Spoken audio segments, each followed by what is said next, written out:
Hello students. तो आज के वीडियो में हम स्टडी करेंगे more about salts and family of the salts. तो इस वीडियो में हम सीखेंगे मोर अबाउट सॉल्ट्स, मतलब सॉल्ट्स के बारे में थोड़ा ज्यादा सीखेंगे। तो उसमें पहले है फैमिली ऑफ सॉल्ट्स। क्या है family of salts? Salts having same positive और negative radical are said to belong to a family. मतलब सॉल्ट्स में जो पॉजिटिव आयोन रहता है एंड जो नेगेटिव आयोन रहता है, जिसको हम बोलते हैं कैट आयोन एंड एनायन, उसके बेसिस पे हम उसको उस फैमिली में ऐड करेंगे। उसको बोलते हैं फैमिली ऑफ सॉल्ट्स। तो जैसे कि हम यहाँ पे एग्जांपल देख सकते हैं। तो पहली है हमारी क्लोराइड फैमिली। क्लोराइड फैमिली मतलब इसमें कौन सा रेडिकल कंसिडर किया है? Negative radical, Cl minus, negative radical Cl minus. तो ऐसे सॉल्ट्स जिसमें उनका नेगेटिव रेडिकल Cl माइनस है, वो सभी क्लोराइड फैमिली में आते हैं। तो जैसे कि NaCl, सोडियम क्लोराइड, तो यहाँ पे Cl है। मैग्नीशियम क्लोराइड MgCl2, यहाँ पे भी क्लोराइड है। Calcium chloride CaCl2, copper chloride CuCl2, FeCl3। ये सब जो है, इन सब को हम कौन से फैमिली में डालेंगे? Negative radical family. Negative radical मतलब क्लोराइड फैमिली। और दूसरा एग्जांपल मैंने लिया है सल्फेट फैमिली। सल्फेट, तो यहाँ पे भी हमने नेगेटिव रेडिकल को कंसिडर किया। तो आप देख सकते हैं Na2SO4, SO4 is the negative radical. CaSO4, MgSO4, हम यहाँ पे लिख सकते हैं CuSO4, FeSO4। सो इन सब सॉल्ट्स में क्या कॉमन है? सब सॉल्ट्स में SO4 मतलब नेगेटिव रेडिकल कॉमन है। तो इन सबको बोलते हैं सल्फेट फैमिली। जो भी रेडिकल उसमें कॉमन है, उसका नाम हम उस फैमिली को दे देते हैं, तो सल्फेट फैमिली। तो जैसे कि आप देख सकते हैं यहाँ पे नेक्स्ट है sodium family. Sodium it is a positive radical. तो हम यहाँ पे Na प्लस को देखेंगे कहाँ पे आता है। तो example Na2CO3। Na2CO3 sodium family मतलब सब में सोडियम आयन रहना, पॉजिटिव रेडिकल सोडियम। तो Na2CO3 सोडियम है।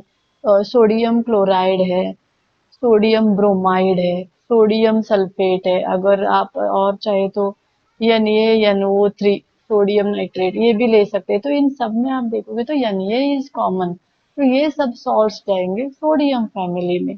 वैसे ही अगर मैंने यहाँ पे और एक एग्जांपल लिया है, वो है कार्बोनेट फैमिली। कार्बोनेट मतलब क्या है? ये भी नेगेटिव आयन है, CO3-2। तो जो भी सॉल्ट्स में CO3-2 नेगेटिव रेडिकल है, वो सभी कार्बोनेट फैमिली में। Sodium carbonate, calcium carbonate, magnesium carbonate, zinc carbonate. तो ये सभी एग्जांपल्स किसके हैं? कार्बोनेट फैमिली में, फैमिली के आते हैं। तो वैसे ही आप चाहे तो और कोई भी एग्जांपल ले सकते हैं। जैसे कि मैं लेती हूँ यहाँ पे और एक पॉजिटिव, जैसे कि मैग्नीशियम फैमिली। तो क्या करेंगे? मैग्नीशियम फैमिली जब हम लेते हैं, तो हम ऐसे सॉल्ट लेंगे जिसमें मैग्नीशियम है। कौन से ले सकते हैं? हम यहाँ पे ही देख सकते हैं, हमारे पास MgCl2 है, तो फिर MgSO4 है, ये भी मैग्नीशियम ही होता है। तो ये जो सॉल्ट्स है, ये मैग्नीशियम फैमिली में आते हैं, क्योंकि इसमें क्या है? Mg positive radical, Mg common है, तो ये सभी मैग्नीशियम सॉल्ट मैग्नीशियम फैमिली में आ जाएंगे। आई होप आपको समझ में आया होगा what is family of salts.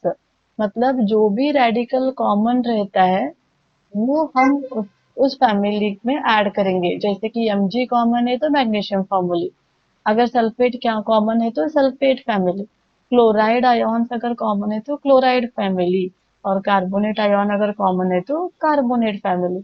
इसी को बोलते हैं फैमिली ऑफ सॉल्ट। आप थोड़े सॉल्ट्स एक पेज पे लिख के, रैंडम ले कोई भी सॉल्ट्स आप एक पेज पे लिखो, और फिर उनको उनके फैमिलीज में सेपरेट करो, तो आपको एक आइडिया आ जाएगा कि कौन से सॉल्ट कौन से फैमिली में आते हैं। तो अब हम देखेंगे हमारा नेक्स्ट जो टॉपिक है, वो है pH of salts. PH of salt. Actually आपको पता है व्हाट इज पीएच? पीएच मतलब पीएच स्केल भी आपको पता है, जो कि हमने लास्ट वीडियो में देखा है। मैंने बोला था कि अगर सॉल्यूशन का पीएच 0 से 7 तक है, तो हम उसको बोलते हैं एसिडिक। ये मैंने आपको बोला था। और अगर 7 है तो हम बोलते हैं न्यूट्रल। और जब कोई भी पीएच 7 से 14 है, तो मैंने बोला था आपको कि उसको क्या बोलते हैं? उसको बोलते हैं बेसिक। तो ये हमें बेसिक इंफॉर्मेशन अबाउट पीएच पता है। और मैंने आपको ये भी बोला था कि न्यूट्रल कब होता है, न्यूट्रल पीएच कब होता है, जब हम कोई भी एसिड और बेस को मिक्स करते हैं। और जब हम एसिड और बेस को मिक्स करते हैं तो हमें क्या मिलता है, हमें मिलता है सॉल्ट एंड वाटर। मतलब हमारा जो सॉल्ट है उसका पीएच कितना रहना चाहिए, न्यूट्रल मतलब 7 रहना चाहिए, 7। लेकिन इस टॉपिक पे हम देख रहे हैं पीएच ऑफ सॉल्ट्स है, मतलब सॉल्ट्स को भी अलग अलग पीएच रहते हैं। तो वो हम यहाँ पे सीखने वाले हैं। उसको स्टडी करने से पहले हमें एक थोड़ा देखना पड़ेगा बेसिक इंफॉर्मेशन, वो है टाइप्स ऑफ एसिड, जो कि मैंने आपको पहले वीडियो पे स्टडी पढ़ाया है इस चैप्टर के। हमारे पास दो एसिड्स है, स्ट्रॉन्ग एसिड, वीक एसिड। अभी आपको पता चल गया होगा what is strong acid. Strong acid मतलब जिसमें H प्लस आयन ज्यादा रहते हैं, एंड वीक एसिड मतलब H प्लस आयन कम रहते हैं। वैसे ही strong base, weak base. Strong base मतलब बेस मतलब OH माइनस, तो जिसमें OH माइनस ज्यादा रहते हैं वो स्ट्रॉन्ग बेस है, और जिसमें OH माइनस कम रहते हैं वो वीक बेस है। तो ये तो हमें बेसिक इन्फॉर्मेशन पता है। तो अभी हम क्या करेंगे, जो हम सॉल्ट तैयार कर रहे हैं उसमें हम एसिड और बेस को मिक्स करना है। तो अब हम एक बार स्ट्रॉन्ग एसिड को स्ट्रॉन्ग बेस से मिक्स करेंगे और फिर देखेंगे कि उसका पीएच क्या आता है। फिर एक बार स्ट्रॉन्ग एसिड को वीक बेस से मिक्स करेंगे, फिर देखेंगे कि उसका पीएच क्या आता है।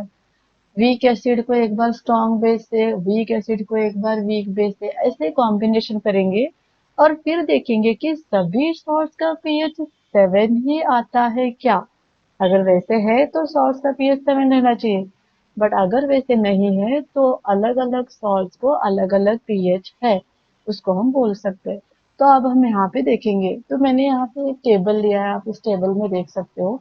मैंने यहाँ पे पहले लिया है एसिड, फिर लिया है बेस और फिर लिया है टाइप ऑफ सॉल्ट। तो आप देख सकते हैं मैंने किया है पहले strong acid and strong base को कंबाइन। दोनों भी स्ट्रॉन्ग है, मतलब वो एक दूसरे का इफेक्ट पूरा कैंसिल करेंगे। मतलब जितने भी H प्लस है वो पूरे के पूरे जाके जितने भी OH माइनस है उन सब से कंबाइन करेंगे और उसको न्यूट्रल कर देंगे। तो हमारे इस कॉम्बिनेशन का जो सॉल्ट रहता है वो न्यूट्रल रहता है और इसका पीएच रहेगा 7। तो हम इसको बोलेंगे neutral salt. Type of salt is neutral. अभी हम दूसरा कॉम्बिनेशन देखेंगे। दूसरे कॉम्बिनेशन में मैंने क्या किया है, स्ट्रॉन्ग एसिड को लिया है एंड वीक बेस को लिया है। मतलब H प्लस आयन ज्यादा है, OH माइनस आयन कम है। अगर ऐसे होता है तो जो हम जैसे ही मिक्स करते हैं तो पूरे के पूरे H प्लस पूरे के पूरे OH माइनस को रिएक्ट करके भी थोड़े बचेंगे। एसिड इज वेरी स्ट्रॉन्ग, तो H प्लस आयंस हमारे पास ज्यादा है कंपेयर टू OH माइनस, तो OH माइनस आयंस तो पूरे खत्म हो गए क्योंकि सॉल्ट तैयार हो गए। लेकिन H प्लस आयंस अभी भी ज्यादा है, इसका मतलब यहाँ पे जो सॉल्ट तैयार हो जाएगा उसमें भी H प्लस आयन का इफेक्ट रहेगा। तो ये जो सॉल्ट रहता है वो हमारा कैसा रहेगा, एसिडिक सॉल्ट रहेगा। आई होप आप लोगों को ये समझ में आया है। जैसे कि फॉर एग्जाम्पल इमेजिन करो कि मैंने यहाँ पे लिया है एसिड, ये एसिड है। कैसा एसिड है, स्ट्रॉन्ग एसिड है। इसमें इमेजिन करो एक 10 पीएच प्लस आयन है, और इस बीकर में मैंने लिया है बेस जो कि हमारा वीक बेस है। इमेजिन करो कि इसमें हमारे पास सिर्फ 5 OH माइनस आयन है। तो अब क्या हो जाएगा, जब हम इन तीनों को मिक्स करेंगे तो out of 10 5H plus 5OH minus से कंबाइन हो जाएंगे। लेकिन H प्लस तो एक्स्ट्रा है ना, तो H प्लस बच गए। तो इसीलिए जो सॉल्ट तैयार होता है उसमें एसिडिक बिहेवियर रहता है, एसिडिक इफेक्ट रहता है, तो उस सॉल्ट को हम बोलेंगे एसिडिक। तो उसका पीएच तो कैसा रहेगा, 7 तो नहीं रहेगा, उसका लेस देन 7 रहेगा। मतलब 0 से 7 के बीच में, 0 1 2 3 4 5 6 इसके बीच में रहेगा। तो इस एसिड को बोलते हैं एसिडिक, सॉरी इस सॉल्ट को बोलते हैं एसिडिक सॉल्ट। तीसरा कॉम्बिनेशन अगर आप देखोगे तो मैंने यहाँ पे weak acid and strong base लिया है, मतलब उसका अपोजिट। तो यहाँ पे हमने एसिड को वीक किया है, मतलब H प्लस आयन कम है, और बेस को स्ट्रॉन्ग लिया है, मतलब OH माइनस आयन ज्यादा है। तो अब क्या होगा देखिए, तो यहाँ पे थर्ड केस को मैं यहाँ पे ड्रॉ करती हूँ। समझो ये एक बीकर है, जहाँ पे मैंने लिया है एसिड जो कि वीक है, एसिड वीक है, मतलब इसमें इमेजिन करो कि H प्लस आयन कितने हैं, सिर्फ 5। और यहाँ पे दूसरा बीकर लिया है, तो यहाँ पे हमारा बेस जो है वो बहुत स्ट्रांग है, तो इसमें जो OH माइनस है इमेजिन करो कितने हैं, 10। तो जब हम इन दोनों को मिक्स करेंगे, देखो ये 5 के 5 पूरे H प्लस OH माइनस से कंबाइन हो जाएंगे, लेकिन अभी भी यहाँ पे 5 OH माइनस बचे हैं। तो हमारा जो सॉल्ट तैयार हुआ है उसमें कौन सा इफेक्ट है, बेसिक इफेक्ट है। तो इसका टाइप ऑफ सॉल्ट क्या है, बेसिक सॉल्ट बोल सकते हैं हम, सॉल्ट इज बेसिक। अगर ये बेसिक है तो इसका पीएच क्या दिखेगा आपको, 7 से 14 तक, मतलब 7 से 14 के रेंज में इसका पीएच आपको आएगा, क्योंकि ये बेसिक है। वैसे ही लास्ट कॉम्बिनेशन है जो बहुत रेयर है, वो है weak acid and weak base. दोनों भी वीक है, जितने H प्लस वीक एसिड में है उतने ही OH माइनस वीक बेस में है, तो दोनों एक दूसरे के साथ इक्वली कंबाइन हो जाएंगे और फिर से ये कैसे हो जाएगा, न्यूट्रल। तो इसका पीएच आपको फिर से 7 दिखाई देगा। तो ये है pH of the salts. Salts formation reaction will be neutral but not always. Depending on the types of acid and types of bases you are mixing, हमारे पास 4 टाइप के सॉल्ट तैयार होते हैं। एक है न्यूट्रल सॉल्ट, एक है एसिडिक सॉल्ट, एक है बेसिक सॉल्ट, और फिर से और एक मिलेगा वो है न्यूट्रल सॉल्ट। तो ये आपके लिए अंडरस्टैंड करना बहुत इम्पोर्टेंट है, एंड आई होप मैंने आपको बहुत इजी तरीके से ये एक्सप्लेन करके बताया है। आप इस वीडियो को लाइक शेयर एंड सब्सक्राइब कीजिएगा। Thank you so much.